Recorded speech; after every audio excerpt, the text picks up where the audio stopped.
What's up, everybody? I'm going to continue my series of circuit analysis, and this one is going to have multiple voltage sources. So we're going to solve these circuits differently than we have been doing, and we're going to be using Kirchhoff's laws to solve them. So remember, when I say solve a circuit, I mean we're looking for the voltage, the current, and the power of each resistor in the circuit. All right, let's go ahead and jump in. Alright, so remember in previous videos when we're trying to solve a circuit, like the easiest way to do it is to simplify the circuit into a single resistor and then you work your way from there. But in this type of circuit, you actually can't really do that because you have two batteries here.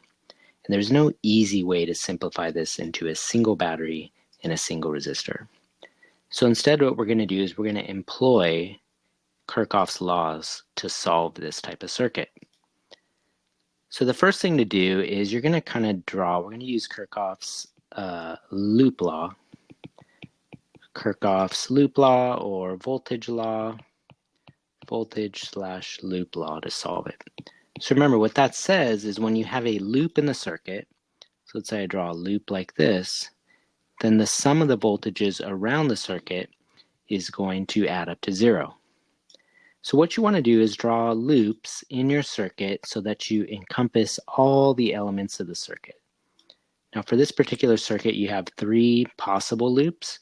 You have these 2 that I just drew, and there's actually a third loop you could draw that goes all the way around like this. Now as it turns out, you don't actually need to use all the loops that are possible. You only need to use as many that cover the number of elements. So for example, if this is loop 1 and this is loop 2, if I just use loop 1 and 2, that covers all the elements in my circuit. Loop 3, I could also use, let's say, loop 1 and loop 3. That would also work. Or I could use loop 2 and loop 3. So what you ultimately choose does not matter as long as all your circuit elements are accounted for. So the next step that you're going to do is you're going to draw in some currents, and you're just going to predict the location, the direction that they move. It doesn't really matter if you're right or not, and we'll touch on that later. So for example, in this red branch, I have a current I'll call IA. In this blue branch, I have a current I'll call IB. In this green branch, I'll call IC. I just want to check, so IC, notice this is still IC, this is still IC, okay, this is IB, and then when we get back to the red branch again, this would be IA again. Remember, the current coming out of the battery here, or I should say going into the battery, is the current coming out of the battery over here, right? Okay, so now we're going to start using Kirchhoff's laws, and we're going to start with Kirchhoff's voltage or loop law. So I'm going to choose loop number 1, and I'm just going to choose a starting point. So I'm going to start down here at the bottom left corner. I'm just going to work my way in the direction that I drew the loop. So if you notice here, as I work my way up here, I'm going from a low potential to a high potential. So I'm gaining potential of 20 volts. So this is loop number 1. We have 20 volts coming through here. Okay, now we're going to follow it around. Now we're going through this blue branch here. And from here, we're going to go from this point to this point. So we're dropping down a certain voltage. So I'm going to go minus, and then let's just call this V4 just to represent it as resistor 4. So we're going to go minus V4. So that's the voltage drop across the 4 ohm. And then we come back around and we end up at our starting point. So remember, we're at our starting point, so the voltage around that loop should be equal to 0. So notice what we have here. V4 is simply going to be 20 volts. Now that should make sense to us because, well, look, this 4 ohms is directly connected to our battery, so that's going to be 4 volts. All right, so let's do loop number 2. So loop number 2, again, you start somewhere. It doesn't matter. I like to start in the lower left corner of my loop. So I'm going to start here, and my loop is going clockwise as I go around. All right, so I'm going to go through this 4 ohm here. Now remember, when we came in loop number 1, I'm going to use a different color here. When we came in loop number 1, we were going this way, right? Now this time we're going the opposite direction. Now anytime you go the opposite direction, notice we're going from a lower potential here to a higher potential. So we're actually gaining in voltage as we go across the resistor in this direction. So in the last one we had minus V4. For this loop number 2, we're going to be going plus V4. I like to think of it like a river. So if you imagine that this is our current stream of the river, we're going from upstream to downstream. And that's because we defined IB in that direction. So we're going upstream to downstream in loop number 1, but in loop number 2 we're going the opposite direction. So we're going downstream to upstream. So we're going from a lower potential down here to a higher potential up here. So that's why we're going to be adding this. Okay, all right, let's follow it around. We're going now through IC, and we're going this way. Now here, we're starting up at the positive end, and then we're dropping down to a lower potential. So our battery kind of tells us that direction. So this is like our positive end of our battery, and we're going down to a lower potential. So we're going to subtract 10 volts as we go across our battery. So now let's work through the 2 ohm. When we go through the 2 ohm, this is a higher potential. We're going downstream now, higher potential to lower potential. So we're losing voltage or we're dropping voltage. So this one, let's just call that V2. Since we're dropping voltage, we're going to subtract V2, and that's going to be equal to 0. So that's our 2 equations. At this point, we do know V4. We're just missing our V2 here. Now we'll talk about the currents here in a second. Let's just get our voltages, and then we can find our currents. So V4 we said was 20 volts, and we're going to go 20 volts minus 10 volts minus V2 equals 0. So we have 10 volts minus V2 equals 0, so V2 is 10 volts. All right, so we solved for the voltage for each resistor. Now what we're going to do is find the currents through each resistor. So the current through the 4 ohm, remember we actually called this IB here. So IB is just going to be equal to the voltage across, so it's V4 over 4 ohms, right? So that's going to be 20 volts divided by 4 ohms gives us 5 amps. And then IC, remember IC is through the 2 ohm. So the voltage across that was 10 volts across 2 ohms, which gives us also 5 amps. So I didn't ask you for this, but if I ask for the total voltage, that would be the current coming out of the battery, sorry, the total current, the current coming out of the battery, IA, that would just be, well, you had 5 going this way, 5 going this way, that would be 10, right? That would be 10 amps coming out of the battery.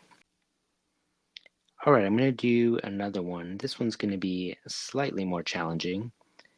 We're going to add another resistor. All right, so I have a nearly identical circuit. This time, though, I just added one more resistor. So we have a new resistor, the 12 ohm. So again, we're going to kind of set this up as we did. I think this time I'll draw the currents in first. So we have our current through here, we'll call IA. And then through here, we called IB. Through here, we called IC.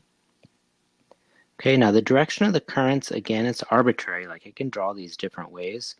I'm just drawing it like this. I mean, you can predict. I think the 20 volts bigger, right? So maybe it's going to push all the current in that direction. So step number 2 is to draw out our loops. So this would be kind of our loop number 1. And then loop number 2, I always like to go clockwise, but it doesn't matter. It's arbitrary, to be honest. All right. So let's do loop 1 now. So loop 1, again, I'm going to start down here at the bottom. So we're going to go up. We're going this direction, right? We're just going to follow the clockwise direction we're drawing here. So we're going up. We're going from a low potential to a high potential here. So we're adding. So we're going to add 20 volts. And then loop the 12 ohm. We're going here. Remember, we're drawing the current this way. So we're going downstream. So we're losing voltage. We're dropping voltage. So that one we're going to call V12. So we're subtracting here, minus V12.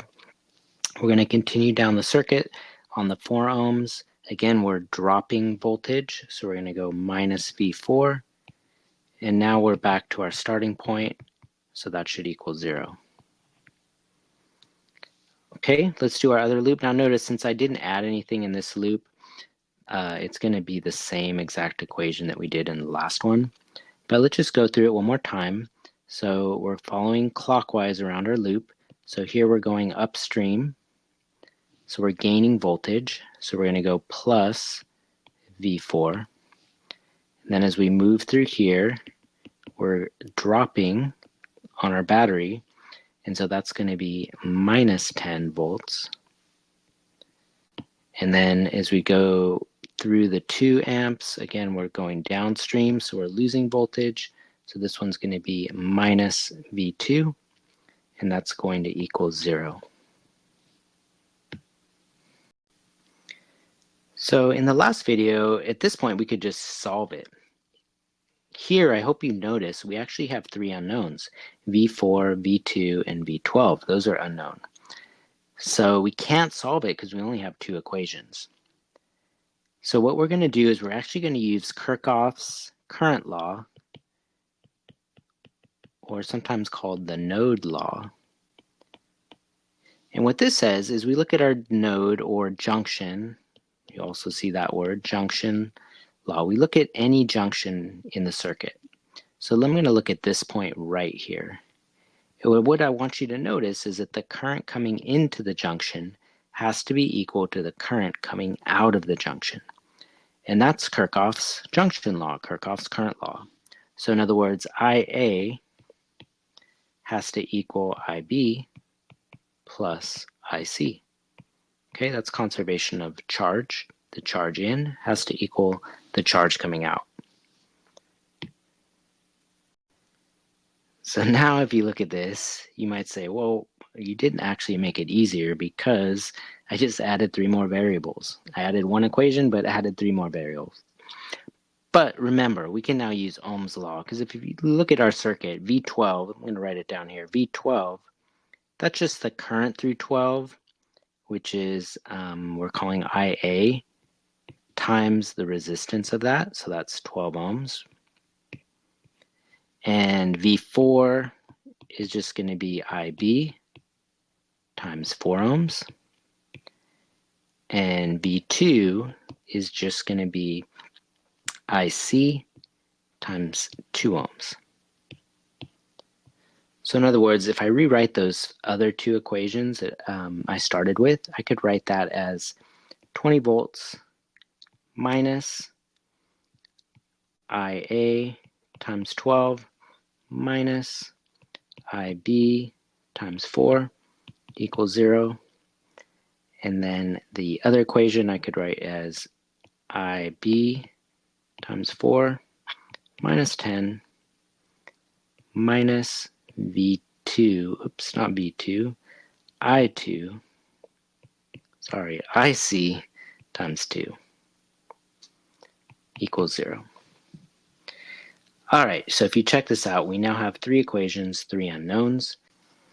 At this point, the physics of the problem is done. You just gotta do some algebra, right, and solve this. So there's lots of algebraic techniques to solve this. I'm going to just do substitution to solve this problem. To be honest, I'm going to teach you in class another technique. Actually, you know what I'll do? I'll link to a video to solve this by way of matrix. So why don't you watch me do it substitution method and then watch the other video on how to do it with the matrix. And you're going to see that it's like way easier doing it matrix style. All right, let's jump into the algebra here. So let's shrink this down just a bit. So I give myself a little more space. Let's go ahead and start with this equation, the last one I just draw out, because I can just like divide all these by 2, right? If we divide that by 2, this becomes 5, and this becomes 2, right? So we can see here we got IC equals 2IB minus 5. Then I can go ahead and plug that guy up into here, right? So we're going to have IA equals IB plus 2IB minus 5, or this would be 3IB, right? 3IB minus 5. So that's equal to IA. So now what we can do is we can then plug that IA into here. So let's go ahead and do this down at the bottom. So we have 20 volts minus, now we're making that substitution, so we're going minus 3IB times 12, so that's minus 36 IB. And then we're going minus, right? So plus 12 times 5 is plus 60. And then we're going to finish it up with this term right here, minus 4IB equals 0.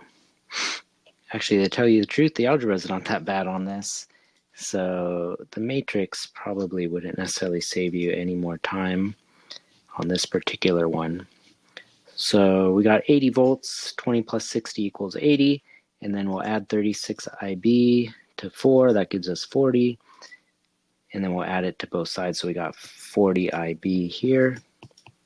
That means IB is 80 over 4, right? So IB is going to be 2 amps.